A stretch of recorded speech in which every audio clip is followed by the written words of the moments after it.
ha habido algo que ha dicho el señor Feijóo. Todo vuelve, yo ya sé que todo vuelve, las sombreras, los pantalones acampanados, que ustedes hablan de Venezuela, las modas siempre vuelven. Me pregunto por qué. Me pregunto por qué ustedes ahora de repente, de una forma muy coordinada, vuelven a hablar de Venezuela. Y seguramente en breve lo sabremos. Y no será muy limpio. Pero usted ha dicho, señor Feijóo, que el Gobierno, el presidente, la posición del presidente en torno al genocidio del señor de la guerra, el criminal de guerra, Netanyahu, lo digo claramente, ha supuesto un conflicto diplomático con Israel y que incluso el Gobierno es amigo de Hamás. Yo tengo memoria y Israel, entre sus muchas barbaridades declarativas, no solamente de guerra, también declarativas, dijo allá por el año 2014, seguro que les suena, que el Parlamento gallego, usted era presidente, de hecho tenía mayoría absoluta, no ha dejado de tenerla, que el Parlamento gallego era uno de los principales enemigos del pueblo de Israel. Y ahí tuvieron un problemón bastante importante hasta el punto que usted tuvo que salir. Fue a raíz de una declaración en la que, gracias evidentemente a su apoyo, porque tiene mayoría absoluta, pedían algo tan sencillo como que Israel dejara de ocupar territorio palestino de forma ilegal. Y aquello supuso un problema diplomático bastante importante. Para mí era pura decencia. Es extraño que el Partido Popular se apuntara, por lo que sea, se apuntó. Israel les calificó como uno de los principales, leo literalmente, enemigos del pueblo de Israel, de los peores y más extremistas enemigos del pueblo de Israel. Seguramente lo recuerda. Y a nadie se le ocurrió decir que usted había perjudicado a su país. Creo que deberían ser un poco más responsables, porque el presidente del Gobierno, el Gobierno de este país, no ha sido tampoco muy valiente. No ha sido muy valiente. Ha dicho simplemente que es una salvajada lo que está haciendo Israel. Pero es que lo dicen incluso los mayores señores de la guerra de la historia, como por ejemplo Estados Unidos. Usted imagínase ser más papista que el Papa. Usted está siendo aún más generoso con Israel que alguien como Biden, que le está pidiendo que cuanto menos mate un poquito mejor. Así que me preocupa, siendo ustedes el principal partido de la oposición. Y usted habla también de la relación del Gobierno con el independentismo, las cesiones con el independentismo. Yo se lo vuelvo a decir. Usted no pactó y de momento no pacta con la derecha catalana independentista porque Vox no se lo permite. Pero llegará. Pero llegará. Y habla de programas de televisión española. Bueno, todo el mundo sabe que si fuera por ustedes, el telediario lo presentaría Cárdenas y Palomotos. Así que no voy a entrar en más detalles. Señor Abascal, hora de desayunar no está. Pero bueno, si se lo pueden pasar sus compañeros. Muy en la línea de lo que ha comentado el señor Errejón, ustedes hablan de acciones salvajes y bárbaras. El hecho de que el presidente del Gobierno dignifique los restos de un montón, centenares de miles de republicanos y republicanas asesinadas durante la dictadura. Aquello no fue una guerra fratricida entre hermanos, aquello fue un golpe de Estado fascista. Aquello fueron fascistas asesinando a espuertas a civiles. Y que el presidente del Gobierno, este Gobierno, tarde y mal, intente dignificar esos restos, 90 años después. La salvajada es tener durante 90 años a la gente en cunetas. Entre ellos, a uno de los mejores escritores, poetas de la historia, como Lorca. Una vergüenza.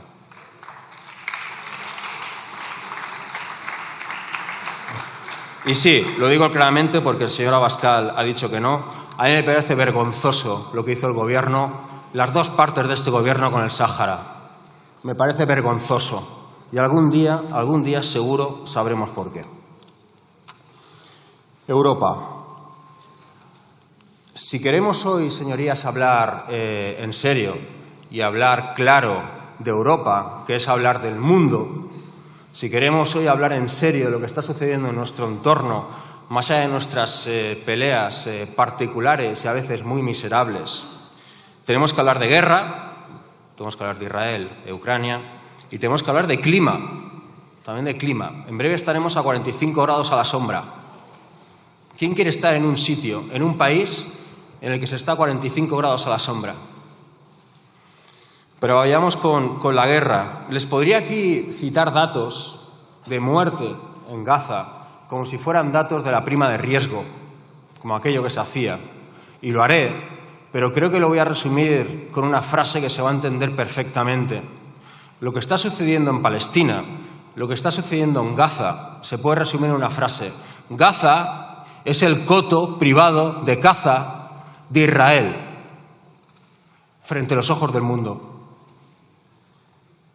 Y ni siquiera aquellos que por idiotas, lo digo claramente, por idiotas, o porque cobran, aquellos que callaban o que lo defendían, por idiotas, o porque callaban, o porque cobraban, ya no lo hacen. Ya no lo hacen. La primera víctima de una guerra no es la verdad, es la compasión. Y hoy en día ya vemos telediarios con niños, niñas asesinados, asesinadas, y lo vemos como si fuera algo normal. Como mucho decimos, ¡jo, qué pena! Pero ya está. Y estamos viendo un país en el que se asesina tanto que las morgues son camiones de helados, literalmente, porque no quedan. Más de 30.000 personas asesinadas, civiles asesinadas. ¿Ustedes se imaginan que Rusia, en 6 meses, hubiera asesinado a más de 30.000 civiles? ¿Qué hubiera hecho la comunidad internacional? Se lo digo yo, sancionar a Putin, que es lo que se ha hecho. A ver algún día si Putin se pone a sancionar a la Unión Europea, a ver qué pasa. ¿Qué se hizo con Netanyahu? Armarlo. No sancionarlo, armarlo. 100 periodistas asesinados, 196 trabajadores de ONG asesinados, 800 ataques a hospitales. ¿Ustedes se acuerdan cuando los primeros ataques la gente decía, no, seguro que no ha sido Israel? Ya van 800. Y 13.000 niños asesinados. Ojo, 30 de hambre. De hambre. Porque Israel está matando hoy de formas tan diferentes que da para un libro, dará para muchos libros. Y como os ha comentado, 1 millón de personas pasando hambre. Imaginen, repito, imaginen la barbaridad que estamos viendo, que hasta Estados Unidos le está pidiendo a Netanyahu que mate un poquito mejor. Señor presidente, yo le pido hoy aquí que vaya mucho más allá. Por cierto, está muy bien eso de ahora pedir explicaciones a Netanyahu, un corrupto y genocida, está muy bien. Hubiera estado un poquito mejor que usted hubiera defendido a su ministra, la señora Ione Belarra, cuando formando parte del gobierno denunció sola el genocidio de Israel. Hace ya 6 meses. Y mucha gente cayó o dijo que se pasaba en el Consejo de Ministros o se puso a mirar el móvil. Así que hubiera estado muy bien defenderla. Le pido que vaya más allá, que cese el comercio de armas con Israel, que sigue existiendo. Las armas que vende Israel se prueban sobre las cabezas de niños y niñas de Gaza. Que este país, para su vergüenza eterna, deje de comerciar con Israel en cuanto a armas se refiere. Y 2, que ayude, que lidere, sí, que lidere como supuesto único líder de la socialdemocracia europea o con un gobierno supuestamente de izquierdas en un país importante de la Unión Europea. Que lidere, que la comunidad internacional lleve al genocida Netanyahu frente a un tribunal de derechos humanos, porque es la única salida. Y en cuanto a Ucrania, también una frase. Con Putin, señorías, y por mucha propaganda que se haga en los telediarios, por muchas veces que se diga que está a punto de perder la guerra, que ya no se dice tanto, Con Putin solamente se puede empatar, como mucho. Con Putin solamente se puede empatar. Así que, sí, lo decimos. Y la verdad es que molesta bastante que se llame a esto buenismo. Solución diplomática. Y también, ojalá, algún día este señor, este genocida, se sentara frente a un tribunal de derechos humanos. Pero dejen su publicidad y decir que está a punto de perder la guerra porque no es cierto. Simplemente no es cierto. Y acabo con un apunte de clima, como comentaba al principio. Jamás acciones individuales han cambiado nada. Está muy bien pedir a la gente que lleve bolsas de tela al supermercado, que no compre fruta de la otra punta del mundo, sino de aquí. Eso está muy bien, pero hay que legislar. La Unión Europea debe legislar de forma seria a favor o en contra de la emergencia climática. En breve estaremos a 45 grados a la sombra en este país. Si no lo hacen porque se lo creen, háganlo por interés.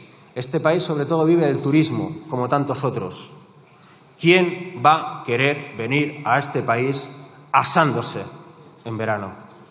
¿Quién? Y ya para acabar, un apunte interno.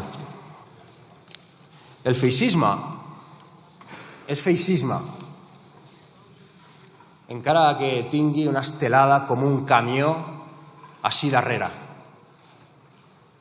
I la nostra obligació és denunciar-ho. I la nostra obligació és dir que mai pactarem amb el feixisme. Repeteixo, encara que tingui una estelada com un camió darrere. I dos, unes eleccions, en aquest cas, unes eleccions a Catalunya, van sobre què passarà a Catalunya i sobre com governarem o no Catalunya, no sobre el que li passarà a una persona. Per això que algú es posi una sèrie de Netflix o un culebrón d'Antena 3. Moltes gràcies.